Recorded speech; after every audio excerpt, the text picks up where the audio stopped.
मुझे याद है कि कराची में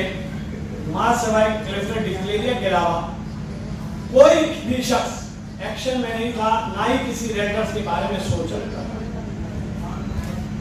कैसर भाई और खासतौर पे हमारे साबिर शाह और आरिफ पटेल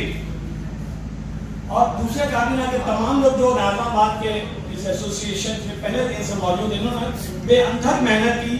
और हर मौके पे मुझे बुलाया, मुझसे मशवरा किया और मैंने जो बेहतरी के लिए बात हो सकती थी, तजावीज़ हो सकती थी, वो मैंने इनसे कहा और मैं आज भी करता हूँ और इंशाल्लाह करता हूँ। इस सिलसिले में मैं छोटी सी एक मिसरा है, खाक मुझ में कमाल रखा है,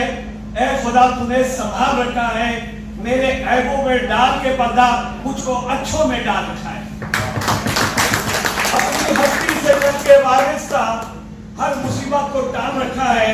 मैं तो कब का मिट गया होता, तेरी रहमत ने पाल रखा है।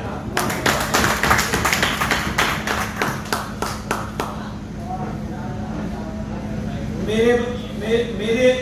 जात से मुतालिक अगर किसी को फिक्र हुई, किसी ने इज्जत दी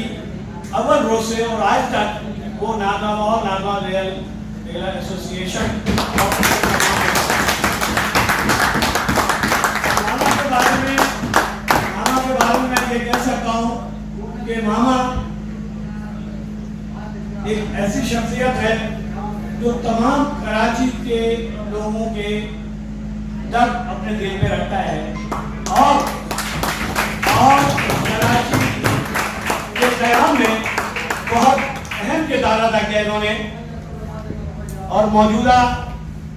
जो काबीना है उसमें हमारे साबिर शाह साहब बहुत एक्टिव हैं और उन्होंने इस वक्त अपनी तकरीर में क्लियर कहा कि हम 2 साल के लिए हमने हलफ उठाया था और वो हलफ मोरका 21 तारीख को खत्म हो जाएगा। अब नए इलेक्शन होंगे, मुझे नहीं पता कि उसके तरीक़ेकार क्या होगा और किस तरीके से इलेक्शन होना है। फिर साबिर शाह दीगर जो भी है,